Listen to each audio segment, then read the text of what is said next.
Assalamualaikum warahmatullahi wabarakatuh. Perkenalkan, nama saya Erviatus Soliha, NIM saya 1906111000121. Saya dari kelas 2D. Di sini saya akan menjelaskan tentang hakikat teknologi informasi. Sebelum mengenal teknologi informasi, kita harus mengetahui arti kata teknologi dan informasi. Ada beberapa ahli yang berpendapat tentang teknologi. Yang pertama, Sardar. Sardar berpendapat bahwa teknologi adalah sebuah sarana yang pada akhirnya mencetak suatu peradaban dan merupakan ungkapan fisik ataupun pandangan dari seseorang. Jadi, Sardar berpendapat bahwa teknologi adalah sebuah sarana di mana sarana tersebut bisa membawa perubahan, dan perubahan itu berasal dari pemikiran atau pandangan seseorang. Yang kedua, teknologi menurut Manuel Castells adalah kumpulan alat, aturan, dan prosedur yang merupakan penerapan pengetahuan ilmiah terhadap suatu pekerjaan tertentu dalam cara yang memungkinkan pengulangan. Jadi menurut Manuel Castells ini, teknologi adalah sebuah kumpulan alat, aturan atau prosedur di mana alat dan prosedur tersebut berasal dari pemikiran ilmiah seseorang terhadap suatu pekerjaan yang dilakukan secara berulang-ulang. Kemudian yang ketiga, teknologi menurut Miyarso adalah proses meningkatkan nilai tambah baik dari proses tersebut maupun produk yang dihasilkan dari proses itu. Jadi dapat kita simpulkan bahwa teknologi adalah seperangkat alat yang digunakan untuk mengolah data dalam upaya mempermudah pekerjaan manusia. Jadi pekerjaan manusia itu lebih efektif dan efisien baik dari prosesnya. Prosesnya tidak dilakukan secara berulang-ulang lagi, lebih mudah, dan produk yang dihasilkan dari proses itu tidak hanya menghasilkan produk baru, tapi juga merevisi atau membenahi produk-produk yang sudah ada. Kemudian arti kata informasi. Informasi menurut Abdul Qadir adalah data yang telah diproses dengan sedemikian rupa sehingga dapat meningkatkan pengetahuan seseorang. Itu yang dinamakan informasi menurut Abdul Qadir. Kemudian informasi menurut Ajar Susanto adalah hasil pengolahan data yang memiliki atau memberikan manfaat. Sependapat dengan Ajar Susanto, Jogianto juga berpendapat bahwa informasi adalah sebuah data yang diolah menjadi bentuk yang lebih bermanfaat. Jadi dapat kita simpulkan bahwa informasi adalah sekumpulan fakta-fakta yang diolah menjadi data dengan bentuk yang lebih baik sehingga berguna bagi seseorang yang membutuhkan. Baik membutuhkan untuk menambah pengetahuan ataupun untuk mengambil sebuah keputusan. Dari penjelasan kata teknologi dan informasi tadi, jadi dapat disimpulkan bahwa teknologi informasi ini lebih menekankan kepada pelaksanaan dan pemrosesan datanya. Pemrosesan data itu berupa menangkap data, menyimpan data, mentransmisikan data, memanipulasi data, mengambil data, dan lain-lain. Dan pemrosesan data ini dilakukan dengan perangkat teknologi, terutama komputer. Secara luas lagi, teknologi informasi ini mencangkup sistem-sistem satelit seperti satelit siaran langsung, satelit kabel interaktif dua arah, satelit penyiaran bertenaga rendah, satelit komputer baik komputer genggam maupun personal komputer, dan yang terakhir adalah sistem televisi.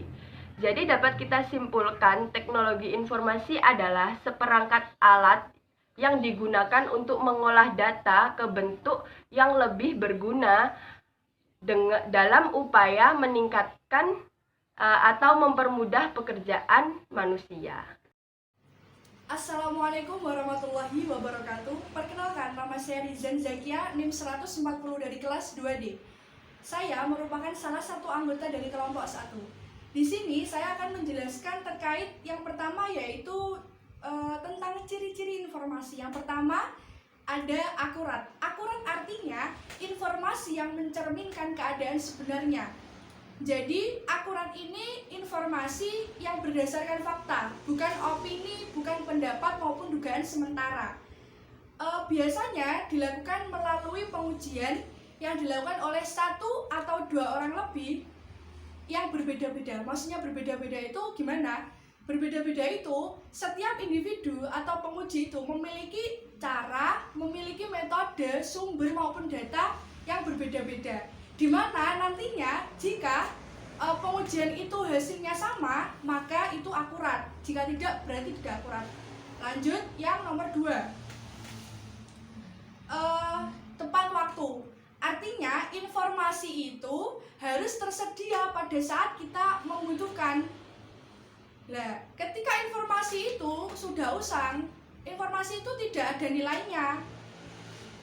Semisal saya melakukan pengujian ya terkait dengan organisasi, ya saya membutuhkan informasi pada saat saya melakukan pengujian itu. Jika tidak, ya berarti informasi yang saya butuhkan itu sudah tidak ada gunanya, sudah tidak ternilai. Lanjut, yang nomor 3, relevan. Relevan itu artinya informasi yang diberikan itu memiliki keterkaitan atau hubungan dan manfaat bagi yang menerima. Jadi kita ambil contoh ya, ketika saya melakukan pengujian terkait dengan organisasi, berarti saya membutuhkan informasi yang berkaitan dengan organisasi, di mana informasi itu harus berhubungan atau keterkaitan dengan organisasi yang saya ingin melakukan pengujian tersebut. Yang keempat yaitu ada lengkap. Artinya informasi harus diberikan secara lengkap dan utuh, tidak setengah-setengah. Karena kenapa? Di sini kan sudah dijelaskan dalam makalah kami itu dalam fenomena yang multidimensional. Apa sih artinya multidimensional? Menurut saya, multidimensional itu, multi kan artinya berbagai ya, dari berbagai sudut pandang. Kalau dimensi kan dimensi. Jadi menurut saya itu multidimensional itu maksudnya jadi orang yang membaca maupun mendengarkan, melihat informasi itu, dia bisa menangkap atau memahami informasi itu menurut sudut pandang mereka, cara pemahaman mereka, yang nantinya tidak menimbulkan kesalahan makna ataupun kesalahan dalam pemahaman seperti itu. Lanjut, yang kedua yaitu terkait dengan komponen atau jenis informasi. Yang pertama ada absolute information, artinya jenis informasi yang disajikan ini tidak membutuhkan penjelasan lebih lanjut atau informasinya itu ada suatu jaminan di dalamnya. Kita ambil contoh nih, sebentar ya. Cina berhasil menjadi juara umum Asian Games 2018 dengan 132 medali emas. Kenapa kok saya mengambil contoh ini? Karena sudah jelas ketika kita membacanya atau mendengarnya, sudah jelas bahwa Cina menjadi juara umum Asian Games 2018 dengan memperoleh medali 132 seperti itu. Paham ya? Selanjutnya ada substitutional information, yaitu jenis informasi yang merujuk kepada kasus di mana konsep informasi digunakan untuk sejumlah informasi. Kita ambil contoh, yaitu ini, dilaporkan dari Dinas Perdagangan Kabupaten Pringsewu bahwa akan terjadi kenaikan harga sembako menjelang Hari Raya Idul Fitri. Kenapa kok saya memberikan contoh ini? Karena menurut saya kan di sini sudah dijelaskan bahwa akan terjadi kenaikan harga, otomatis kan akan menjadi kasus di masyarakat seperti itu. Selanjutnya ada philosophic information, yaitu jenis informasi yang berkaitan dengan konsep yang menghubungkan antara pengetahuan dan kebijakan.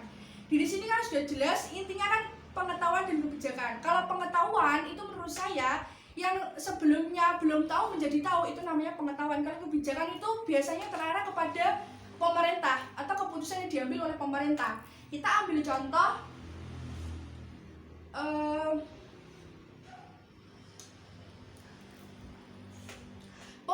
pembangunan jalan akan dilakukan pada bulan Oktober 2018 sepanjang 2 km.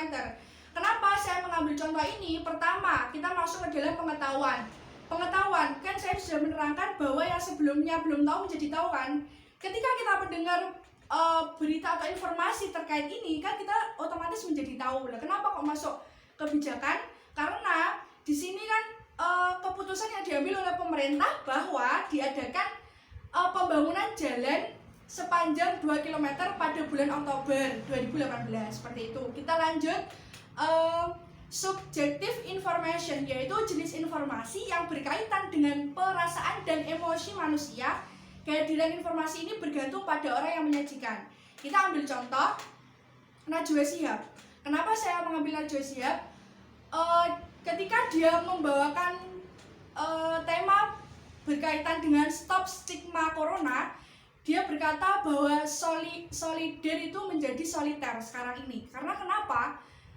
Banyak kasus corona yang akhirnya membuat di kalangan masyarakat itu banyak yang mendiskriminasi. Contohnya ketika korban meninggal dunia karena corona, masyarakat yang di sekitar atau penduduknya di situ tidak mau mengubur atau tidak mau mengurus mayat seperti itu kan tidak boleh. Nah, kita lihat gimana sih Najwa Shihab itu menyampaikan informasi dengan menggunakan emosi dan perasaannya lah, seperti itu. Kalian bisa melihat di YouTube ya. Saya hanya bisa memberikan contohnya seperti itu. Kita lanjut objective information, yaitu jenis informasi yang merujuk pada karakter logis. Maksudnya apa? Di sini kita ambil jurnal bisa maupun seminar. Saya ambil seminar ya. Ini maksudnya objective information itu seperti karya ilmiah lah, seperti itu. Yang saya baca karya ilmiah itu termasuk di dalamnya itu ada seminar. Saya ngambil seminar aja ya. Seminar kan ini berkaitan dengan informasi. Biasanya seminar kan dilakukan pada sekolah-sekolah maupun pada di bawah naungan pendidikan lah pokoknya kalau seminar itu. Yang sering saya ketahui ya. Terus dimana ketika seminar, seseorang itu kan akan menyampaikan informasi, akan menyampaikan sesuatu, menyampaikan berita di mana yang berkaitan dengan pendidikan itu biasanya ada beasiswa atau bantuan dari pemerintah jika ingin sekolah tapi tidak mampu untuk membayar. Nah, seperti itu kan otomatis kita mendapat informasi, dan ketika menyampaikan itu biasanya menggunakan bahasa yang mudah dipahami oleh orang lain, seperti itu. Kita lanjut untuk kultur information. Kultur information itu apa sih? Informasi yang memberikan tekanan dan dimensi kultural. Kita ambil ya, dimensi kultural itu apa sih? Kita tahu bahwa dimensi kultural itu falsafah negara, yaitu Pancasila. Kita ambil contoh salah satu dari Pancasila, yaitu ada ketuhanan yang Maha Esa. Ketuhanan yang Maha Esa di situ dijelaskan bahwa setiap warga negara Republik Indonesia itu wajib dan berhak memilih keyakinan dan agamanya masing-masing. Semisal kita ambil contoh, saya beragama Islam, teman saya beragama Hindu. Kita lihat memang secara faktanya emang kita memiliki keyakinan dan agama yang berbeda. Tapi secara menjadi warga negara Republik Indonesia, kita mempunyai kesamaan bahwa menjadi warga negara Indonesia itu harus saling toleransi, saling menghargai, menghormati walaupun kita memiliki perbedaan. Karena kenapa? Indonesia memang identik dengan perbedaan, tapi dengan adanya perbedaan itu menjadikan kita menjadi Indonesia, seperti itu. Jadi kita dengan adanya perbedaan harus saling menghargai, menghormati, seperti itu. Dan nantinya akan menjadi satu kesatuan yang diharapkan, seperti itu. Jadi keenam komponen informasi ini memiliki keterkaitan atau saling berhubungan dalam memberikan pemahaman tersebut. Sekian presentasi dari saya atau penjelasan dari saya. Kurang lebihnya saya mohon maaf yang sebesar-besarnya. Wabillahi taufiq wal hidayah. Wassalamualaikum warahmatullahi wabarakatuh. Assalamualaikum warahmatullahi wabarakatuh. Saya Irna Dinata NIM 141. Di sini saya akan menjelaskan mengenai teknologi komunikasi. Kehidupan manusia di dunia ini tidak bisa lepas dari yang namanya komunikasi, karena komunikasi merupakan bagian integral dari sistem dan tatanan kehidupan sosial masyarakat. Aktivitas komunikasi dapat dilihat dari berbagai aspek kehidupan manusia sehari-hari, dari bangun tidur sampai tidur kembali. Teknologi adalah seperangkat alat yang digunakan untuk mengolah data yang berisi informasi dengan upaya untuk memudahkan pekerjaan manusia agar lebih efektif dan efisien. Dan komunikasi sendiri yaitu sebuah kegiatan memfasilitasi manusia dalam menyampaikan sebuah informasi. Ada tiga pendapat ahli mengenai komunikasi. Yang pertama yaitu pendapat Pawito dan Sarjono. Komunikasi itu sebagai suatu proses dengan mana suatu pesan dipindahkan atau dioper melalui suatu saluran dari suatu sumber kepada penerima dengan maksud mengubah perilaku, perubahan dalam pengetahuan, sikap, dan atau perilaku lainnya. Ada 4 unsur utama dalam model komunikasi, yaitu sumber, pesan, saluran, dan penerima. Yang kedua, ada pendapat Suprapto mengenai komunikasi, yaitu komunikasi itu berasal dari kata komunis yang artinya bersama atau umum. Apabila kita berkomunikasi, sebenarnya kita sedang berusaha menemukan suatu kebersamaan dengan seseorang, yaitu kita berusaha berbagi informasi, ide, atau sikap. Komunikasi adalah usaha membuat penerima atau pemberi pesan komunikasi agar memiliki pemahaman yang sama terhadap pesan tersebut. Menurut Effendi, komunikasi juga dapat diartikan sebagai suatu proses penyampaian suatu pesan di dalam bentuk lambang, bermakna sebagai panduan pikiran dan perasaan berupa ide, informasi, kepercayaan, harapan, imbauan yang dilakukan seseorang kepada orang lain secara tatap muka ataupun tidak melalui media dengan tujuan mengubah sikap, pandangan, ataupun perilaku seseorang tersebut. Jadi ketiga pendapat para ahli tersebut dapat disimpulkan bahwa komunikasi adalah proses pertukaran informasi antara dua orang atau lebih, sehingga informasi yang diperoleh dapat diterima. Ada 4 unsur yang diperlukan dalam komunikasi yang biasa disebut dengan SMCR. Yang pertama yaitu source atau sumber, yang kedua message atau pesan, yang ketiga channel atau saluran, dan keempat receiver atau penerima. Dalam proses komunikasi ada 2 perspektif, yaitu perspektif psikologis dan perspektif mekanistis. Yang pertama, dalam perspektif psikologis yaitu posisinya jadi pada diri komunikator dan komunikan, di mana yang pada umumnya pesan itu berupa sebuah pikiran akan dikelola dan dikemas demikian rupa menjadi sebuah bentuk lambang atau bahasa agar dapat diterima dan dipahami oleh komunikan. Ketika lambang atau bahasa tersebut telah diterima oleh komunikan, maka komunikan akan menginterpretasi bahasa atau lambang tersebut dalam bentuk sebuah pikiran. Yang kedua, dalam perspektif mekanistis yaitu proses ini berlangsung ketika komunikator menyampaikan pesan kepada komunikan secara lisan ataupun tulisan, di mana komunikan akan menerima pesan tersebut melalui indera, yaitu seperti indera pendengarannya yaitu telinga, dan indera penglihatan yaitu mata, dan indera lainnya. Dari paparan tersebut dapat ditarik sebagai kesimpulan bahwa teknologi komunikasi adalah perangkat-perangkat dan teknologi yang terdiri dari hardware, software, proses, dan sistem yang digunakan untuk membantu proses komunikasi yang bertujuan agar komunikasi tersebut berhasil. Untuk contoh dari teknologi komunikasi yaitu salah satunya fasilitas telekonferensi. Dengan telekonferensi kita bisa berkomunikasi jarak jauh dengan 2 orang ataupun lebih. Adapun implikasi dari kemajuan teknologi komunikasi dalam dunia pendidikan yaitu yang pertama adanya belajar jarak jauh, yang kedua sistem belajar yang terbuka, yang ketiga belajar dengan berbantuan komputer, dan yang keempat yaitu belajar dengan melalui perangkat komputer yang tersambung ke internet yang kita disebut dengan e-learning. Assalamualaikum warahmatullahi wabarakatuh. Perkenalkan, nama saya Hidayatul Rohmah, NIM 142 dari kelas 2D. Nah, di sini saya akan menjelaskan tentang hakikat teknologi informasi dan komunikasi. Nah, pada perkembangan teknologi ini juga mempunyai penyampaian peranan penting dalam proses informasi sebagai bagian dari proses komunikasi.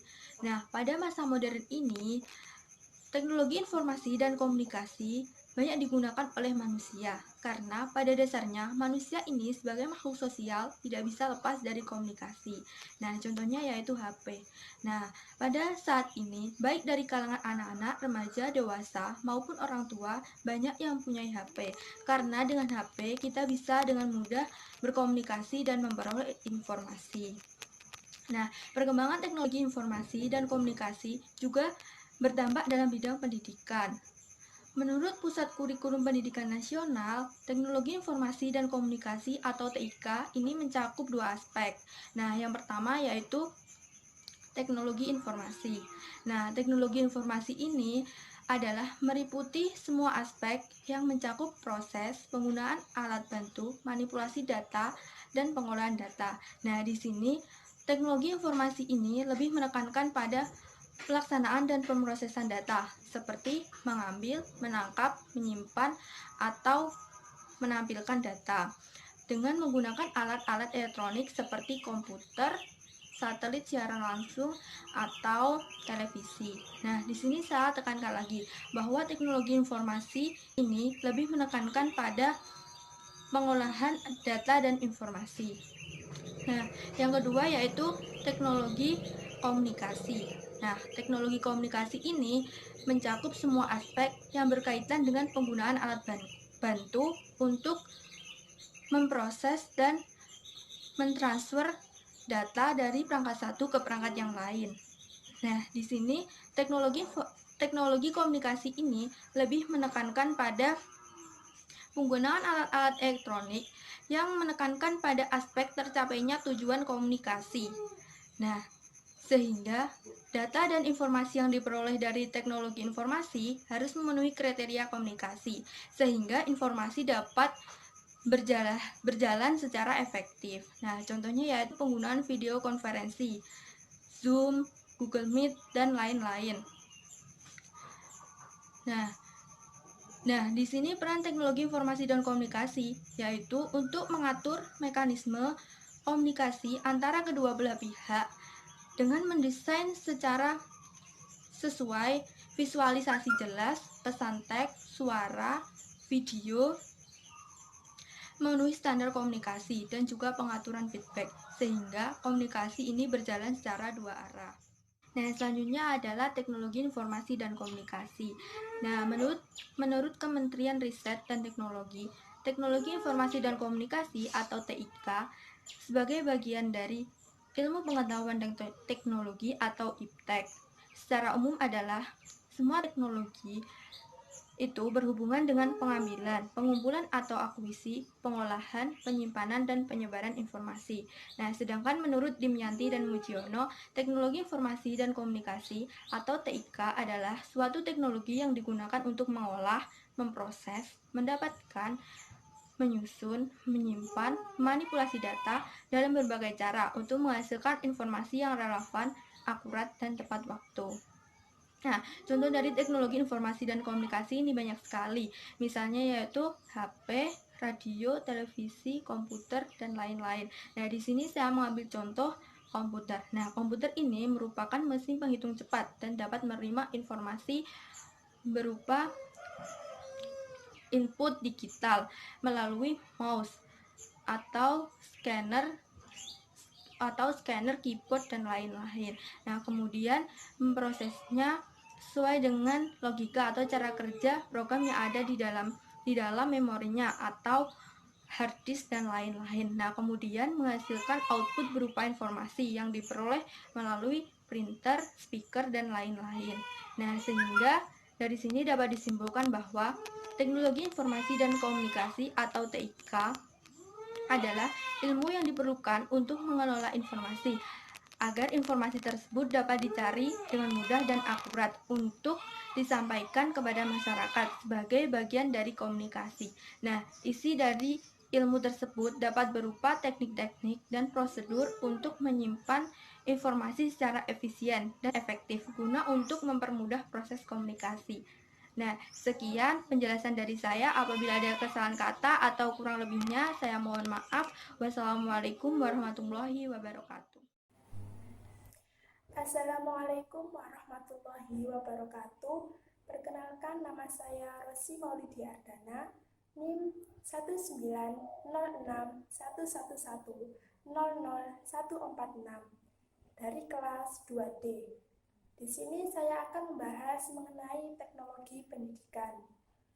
Perkembangan teknologi informasi dan komunikasi yang sangat pesat sejak lama telah banyak dimanfaatkan dalam dunia pendidikan, seperti komputer, mesin cetak, televisi, radio, dan lain sebagainya.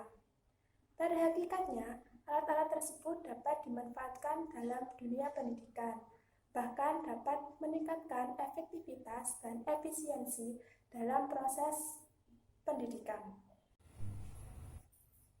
Selain itu, terdapat pula alat-alat yang dirancang secara khusus untuk kepentingan dunia pendidikan, yang kita kenal dengan sebutan hardware atau perangkat keras, yang besar manfaatnya dalam dunia pendidikan, tetapi bukan merupakan inti atau hakikat dari teknologi pendidikan.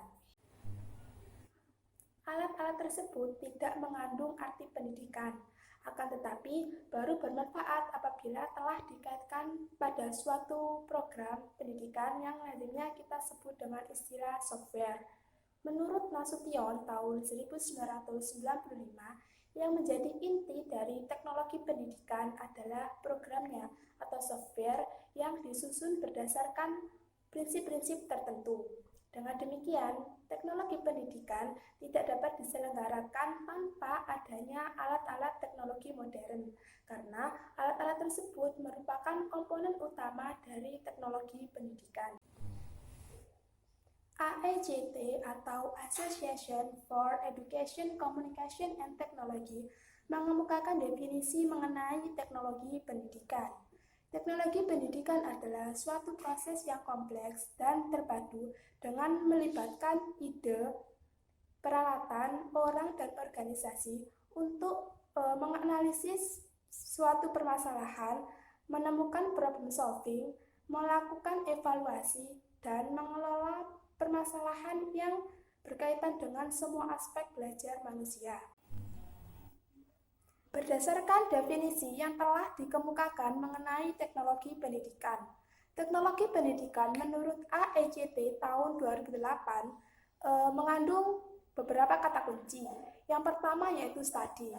Study merupakan pemahaman teoritis yang diperlukan dalam praktek teknologi pendidikan untuk perbaikan dan konstruksi pengetahuan melalui penelitian dan refleksi proses pembelajaran. Yang kedua yaitu ethical praktik, mengacu pada standar etika praktis sebagaimana yang telah didefinisikan oleh Komite AECT tentang apa saja yang harus dilakukan oleh praktisi teknologi pendidikan. Yang ketiga yaitu facilitating, hadir sebagai akibat adanya pergeseran paradigma pembelajaran yang memberikan peran dan tanggung jawab lebih besar kepada peserta didik, sehingga lebaran teknologi pendidikan berubah menjadi memfasilitasi. Yang keempat, yaitu learning atau pembelajaran. Selain berkenaan dengan ingatan atau yang berkenaan dengan pemahaman, tugas pembelajaran dapat dikategorikan berdasarkan pada berbagai taksonomi. Kurang lebihnya, saya mohon maaf yang sebesar-besarnya. Terima kasih dan wassalamualaikum warahmatullahi wabarakatuh. Assalamualaikum warahmatullahi wabarakatuh. Perkenalkan, nama saya Gita Pratiwi, NIM 190611100157, kelas 2D PGSD. Di sini saya akan menjelaskan tentang materi pelajaran komputer di SD. Nah, yang pertama saya akan menjelaskan materi pelajaran komputer di SD pada era KTSP. Pada kurikulum tingkat satuan pendidikan atau KTSP, di mana masih ada mata pelajaran TIK, pemerintah itu mengeluarkan acuan dasar materi pelajaran komputer yang akan digunakan oleh guru di sekolah masing-masing. Silabus tersebut bisa disesuaikan dan dikembangkan lagi oleh masing-masing sekolah. Materi pelajaran komputer dalam silabus TIK SD itu dapat dibedakan menjadi dua, yaitu yang pertama materi kelas dasar atau kelas rendah, yaitu biasanya kelas 1 sampai kelas 3, dan materi kelas tinggi yaitu kelas 4 sampai kelas 6. Untuk materi kelas dasar atau kelas rendah, materi utamanya yaitu fokus pada pengolahan atau pengenalan cara menggunakan perangkat komputer dasar seperti menggerakkan mouse, menggunakan keyboard dengan aplikasi sederhana yaitu Paint, WordPad, aplikasi aksesoris itu sebagai media materinya. Sedangkan untuk kelas tinggi masuk pada pokok materi pengoperasian aplikasi Office dan internet. Untuk kelas 3 SD itu misalnya materi pokoknya adalah belajar cara mengetik yang baik dengan aplikasi yang digunakan adalah WordPad. Yang untuk kelas 4 itu pokok materinya yaitu pada cara pengoperasian aplikasi Microsoft Word dan dasar internet. Kelas 5 fokus pada menggunakan aplikasi Microsoft Excel dan penggunaan beberapa aplikasi berbasis internet. Untuk kelas 6-nya fokus pada aplikasi Microsoft PowerPoint untuk animasi dan internet. Nah, di sekolah dasar yang sudah mapan dalam arti perangkat komputernya lengkap dan gurunya itu mumpuni, materi pelajaran dan komputernya itu sudah jauh lebih tinggi, itu untuk materi kelas 6 ini materinya sudah pada penggunaan aplikasi desain grafis Adobe Photoshop. Yang kedua yaitu mata pelajaran komputer di era saat ini yaitu generasi alfa. Era saat ini disebut juga dengan era generasi alfa, generasi yang lahir dari tahun 2011 sampai 2015. Generasi yang ketika mereka lahir, teknologi itu sudah berkembang dengan canggihnya. Maka, intensitas pergaulan dengan perangkat teknologi seperti komputer dan gadget sudah menjadi hal lumrah. Pada kondisi seperti ini muncul pertanyaan tentang materi pelajaran komputer yang relevan untuk mereka. Apa materi pelajaran komputer yang cocok dengan anak usia SD saat ini? Ada beberapa materi yang sebenarnya tetap relevan digunakan apapun. Materi itu adalah materi Office.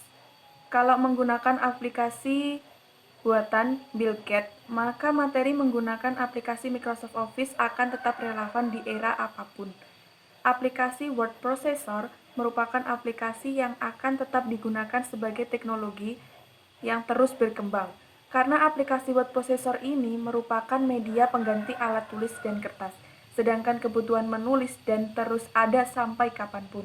Jadi, materi mengetik di aplikasi word processor akan tetap dibutuhkan, tapi tinggal bagaimana cara kita mengemasnya saja.